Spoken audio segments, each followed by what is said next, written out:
Okay. Hello, everyone who has decided to take a little bit of time out of their day to watch our video.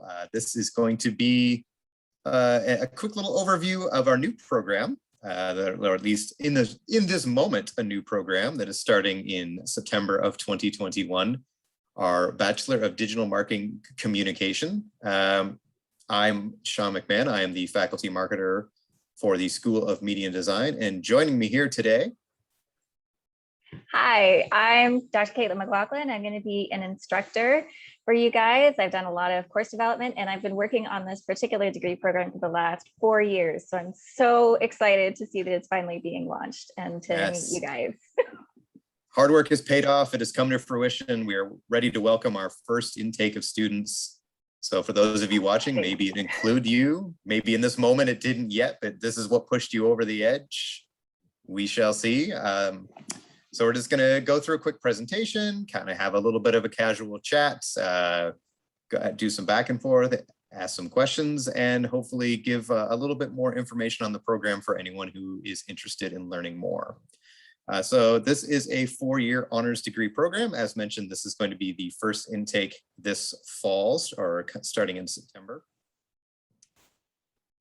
There might be a slight delay while we wait for slide transitions to happen, but hey, that's all part of it. Yeah, it's a massive presentation.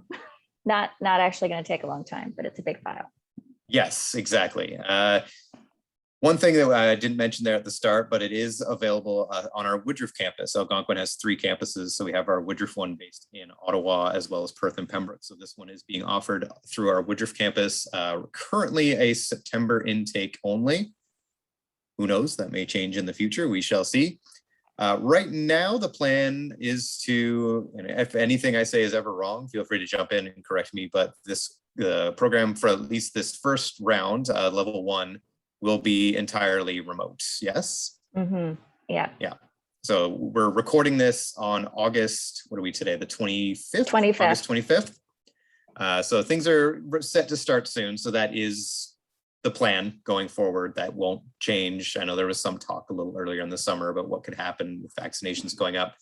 That has not changed. And in this moment, winter has not yet been decided. So if you're watching this pretty shortly after it went up, that's probably still true.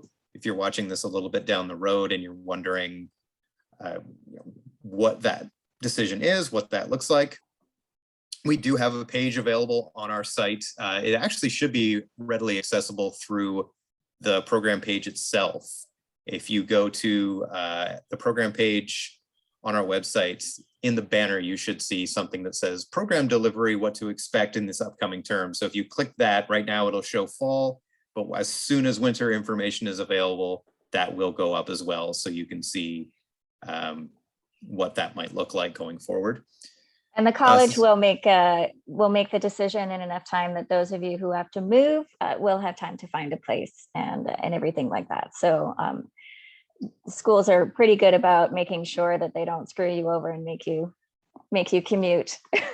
Yes, that's worth mentioning, is that yes, you will be given plenty of notice. It won't all of a sudden be December 2nd and you'll get the like, okay, you better come here right now because this is happening. No, we will make sure that you have plenty of time to prepare and get everything that you need and you're ready to go. Mm-hmm. So this program provides students with a foundation in digital storytelling and digital technology, utilizing case studies and fieldwork to provide opportunities for students to practice the newly acquired skills in a real world context. That's actually kind of an important thing to mention, not just about this program, but Algonquin as a whole, is we're very big on the idea of making sure that you are work ready when you graduate a program. So that transition from the program into the work world is seamless, or as seamless as possible, so that you don't get out there, start your job and go, this isn't the stuff that I learned. This isn't the software that I learned on. These aren't the ideas. Like, we want to make sure that when you get out there, you go, oh, I feel ready for this, that I feel prepared. So whether that's giving you the same kind of experiences that you would have when you start your career, or making sure that, you know, we're using the same kinds of tools and software that's being used. We have these things called program advisory committees. So they're constantly making sure, speaking with people in the industry, many of the people usually in our programs are also coming from industry to make sure that, once you get out there, you're not told this isn't how that works at all. I'm sorry. So. Yeah, and one thing I will say, our program advisory committee for this particular degree program is so excited to have graduates from this program. They're all saying they wish that you were graduating now so that they could hire you guys. So, there you go. And these are, people who own businesses and consulting firms in the Ottawa region, and they're all super psyched for this program. Just FYI. There you go. There's like 3 selling points right there. Amazing. People are chomping to get at our graduates. That's actually something you'll see common across a lot of programs too, is there's just companies out there waiting for that, that fresh crop of grads to come out. So It's great to hear that this program is no exception. So a couple other highlights. So it's a program that's for creatives as opposed to strategists. And Caitlin, I was wondering if you would mind expanding a little bit on that idea. So what I love about degree programs at a college level is that they are a marriage of the theory and the practical. And so this particular program has been created with that exactly in mind, that we're going to teach you why you want to be designing advertisements in a certain way, why certain things are so important. We're going to be teaching you all of the theory behind that, but we're not just going to end it there. We're then going to teach you how to use the computer software to actually build a really great advertisement. And so I think that that's something that, again, colleges do so well in their degree programs, because they really do seek to marry that strategy and that practicality and teach both sides of the equation. So what I will say is it is teaching you a certain amount of strategy, but it is also very much rooted in this is why the strategy is important, and this is why this is the process. Great. And I think you kind of touched on it a little bit there, but one thing I know, a question I personally get a lot, is the idea of college versus university and the benefits of coming to and taking a program at a college versus taking a program at a university. I was wondering if we could get a little bit of your perspective on that and what you might tell someone who is like, well, why should I choose college over university? What benefits does that give me? Well, I think that I did answer at least part of that, but I think that the other thing is that a college is very focused on the success of their students. And so, professors and instructors are available to you. They actually bother to learn your name.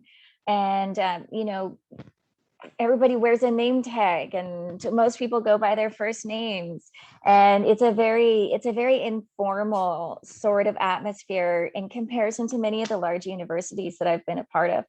And I think that because they don't emphasize as much of the research, they emphasize the practicality. They want their instructors to be going out and working with other businesses rather than conducting a ton of academic research. And because of that, the professors are very in touch with what's happening in the industry. They're very in touch with their students, and they're making that teaching a huge priority. And I think that that's just part of the thing that I love about teaching at Algonquin, that I have small class sizes and I can actually get to know the students. And as far as I know, the incoming class, they capped it at 30 people.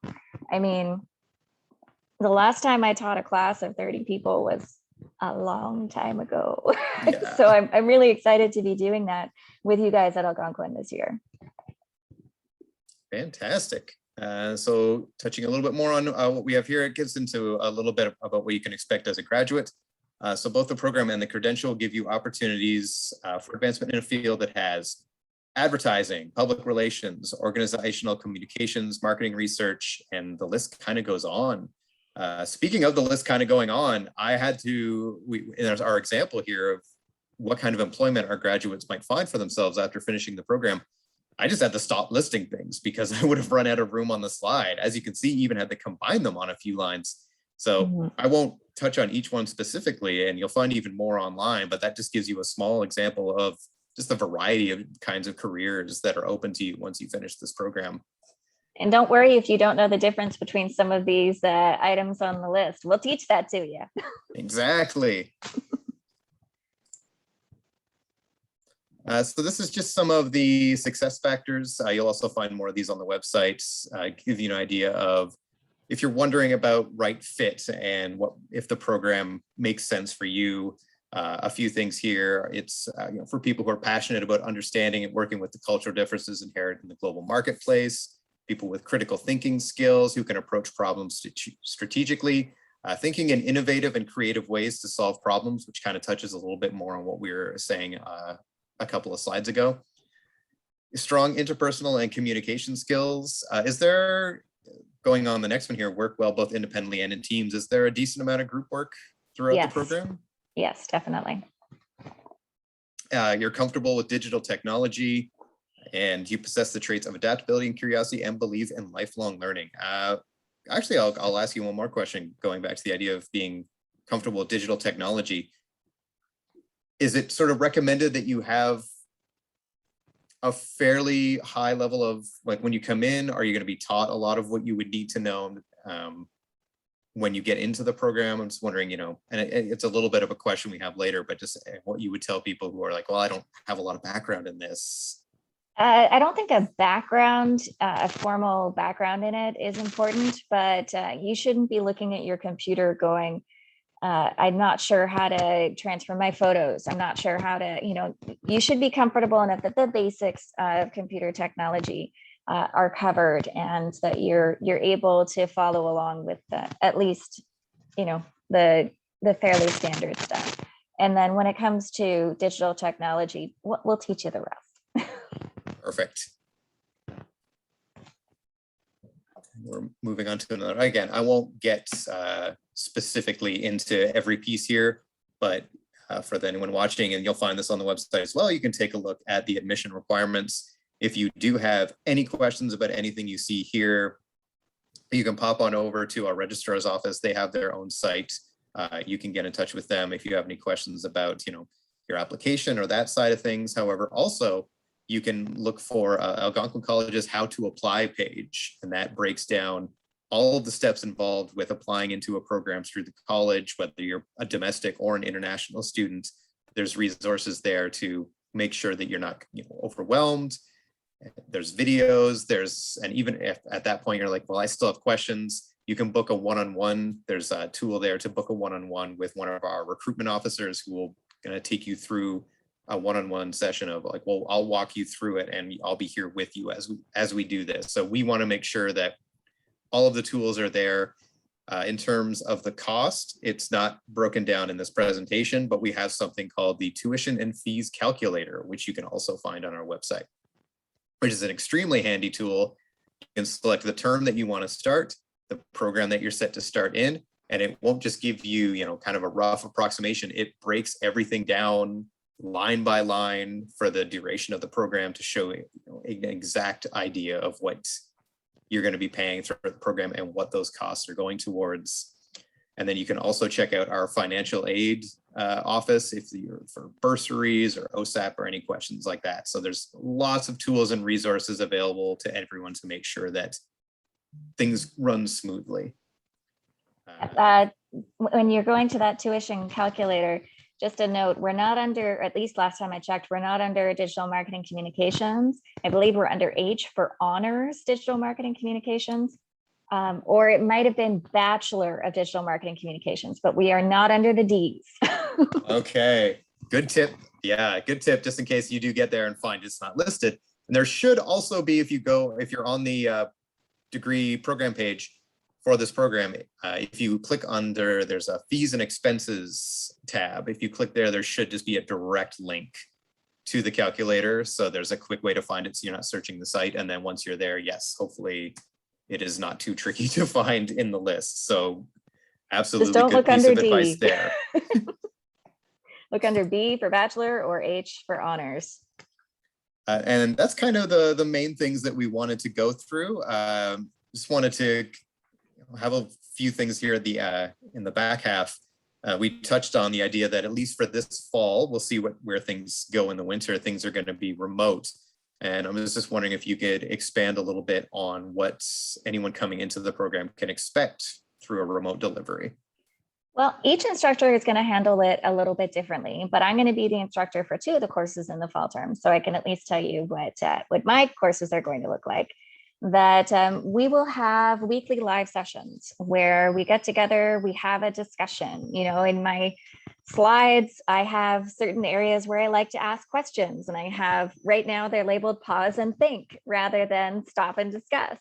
And so my plan is to, bring you guys in and we can go through those and just chat about them the way that we would in a live class. And then go through examples and discussion and questions. But I'm also going to have pre-recorded lectures that give you a download of the information for each week. And one thing I will say, I've taught online now for a little over a year, and there's a real advantage to having those pre-recorded lectures that students, you guys can pause and take a break if you're getting a little bit tired, and you can go back and listen to portions again if I went a little bit too fast or if you're a little bit confused.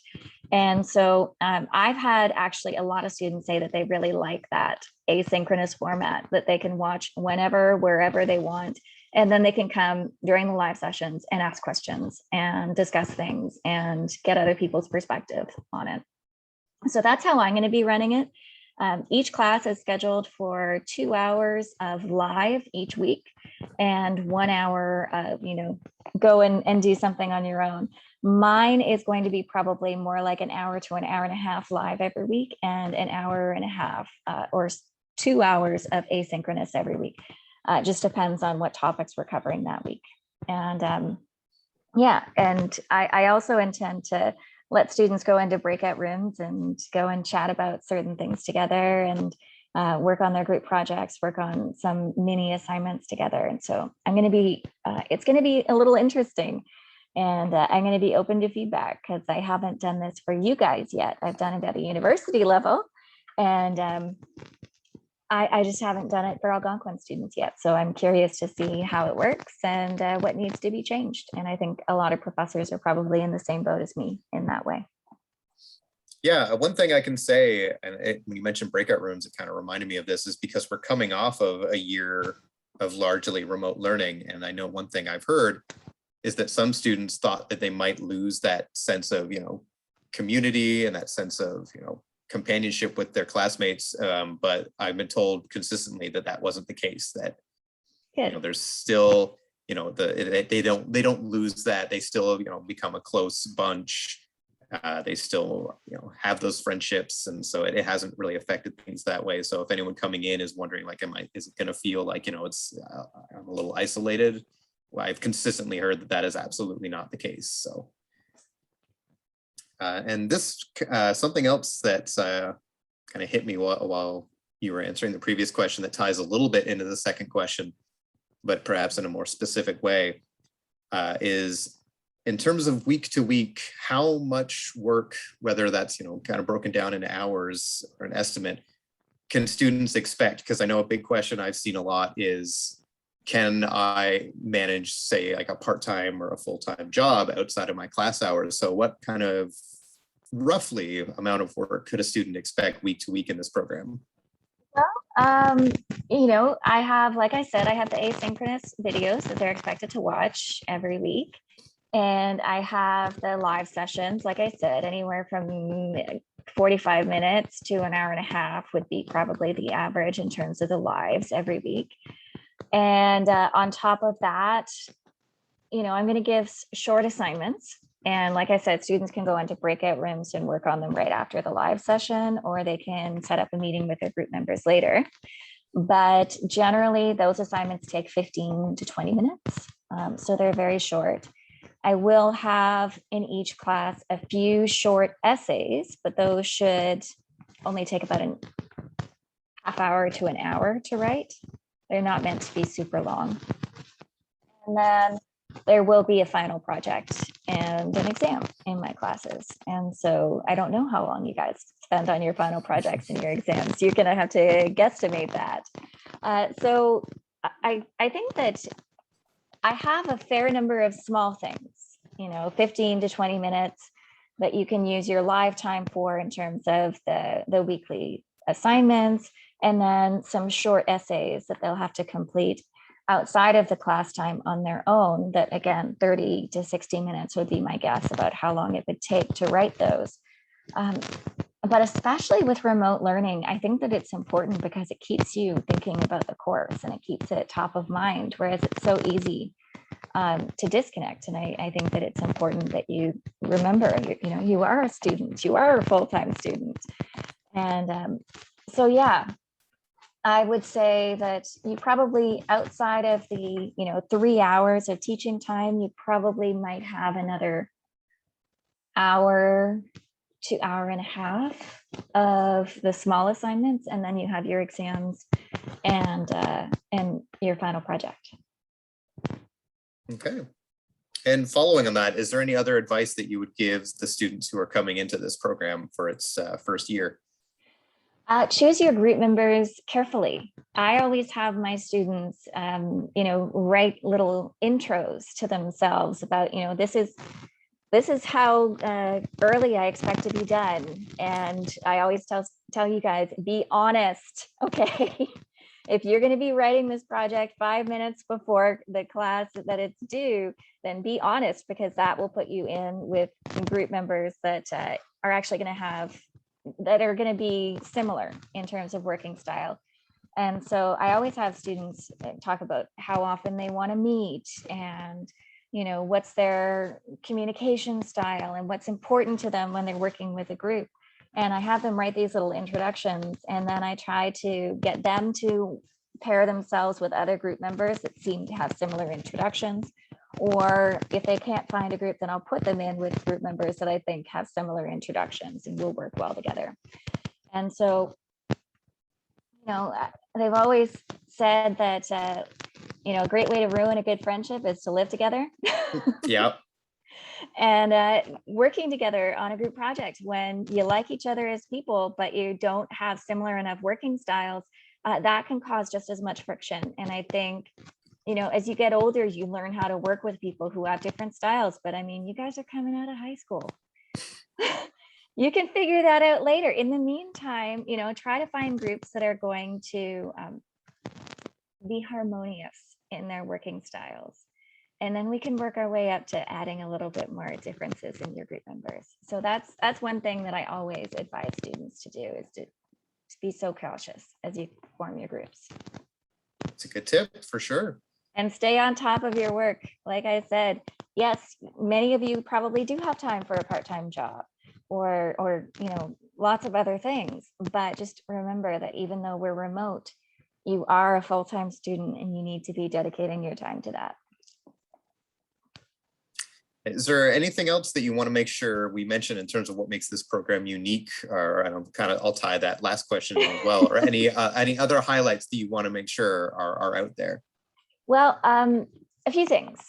First of all, we have 3 different co-op opportunities in this particular program, which is amazing because it means that you are going to have lots of opportunities to network with people within the industry and to learn how the business world works, and also to figure out what jobs you like and what jobs you maybe are less drawn to for when you're a graduate, so that you hopefully have some better opportunities to really find a job that you're going to love once you graduate. So I think that is a wonderful part of our program. On top of that, I think that I want to emphasize, when we were doing the proposal for this program, I had to do a comparison with other degree programs in colleges as well as universities. And I couldn't find another program that had the 3-pronged approach of having lots of information about research and figuring out, how do you gather the data to make better decisions in marketing. And so we really emphasize the research.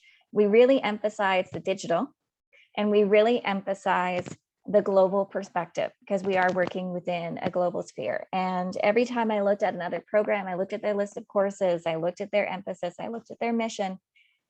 Many of them had 1 or 2 of those as their focus, but I couldn't find a single one that had all 3. So I think that makes this really unique. And it's part of the reason why our program advisor committee was so excited about having graduates from this particular program. Okay, perfect. That's everything I had from my end. I don't know if there's anything else that before we conclude here, I'm going to stop the screen share. If there's anything you want to make sure anyone watching is aware of? Oh, shoot, we only have 2 co-ops. I'm sorry. That's still, hey. We 2 originally had co-ops is still a 3, lot but of co-ops. we originally had 3, but I think they said that no, they didn't want to have 3 when we got to the somewhere in the administration. Sorry. So that was a few years ago that we had 3 in that schedule. So Still. I was looking at an old document when I was reviewing for this morning. I'm not advertising for anyone.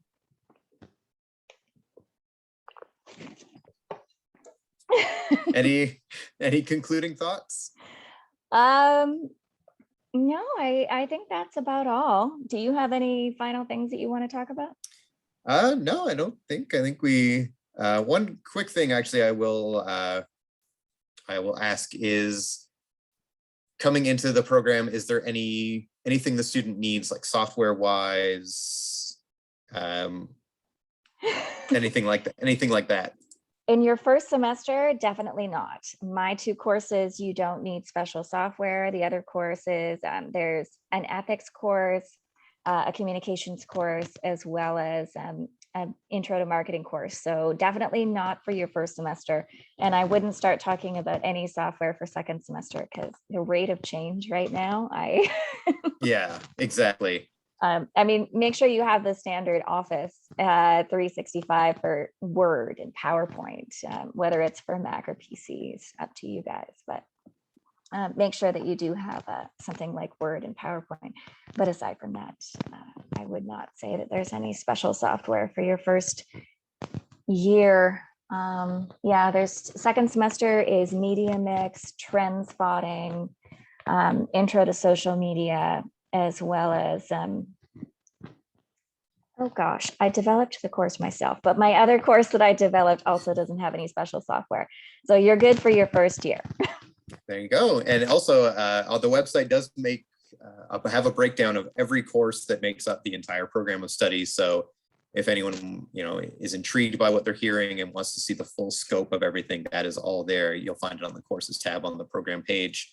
And I will once again just reiterate, as you mentioned, things are changing and evolving very quickly. Mm-hmm. So always make sure to keep on top of, and there'll be emails that go out to our current students about it. And like I said, there are links on the website to just see what the delivery is going to look like. That info will be up well ahead of time. So just make sure to go take a look so that you have a good sense of what's in store. But other than that, I hope that everyone watching found this useful, that we covered a lot, that if you were already planning to come, that maybe you're just a little bit more excited to start. And if you were thinking about it, that maybe you're a little bit more excited to hop in. So thank you all. Thank you, Caitlin. And thank you. Do we have a good sign off? It's an advertising program. We need a good sign off. See you in a couple weeks. See you in a couple weeks. Bye, everyone. Bye.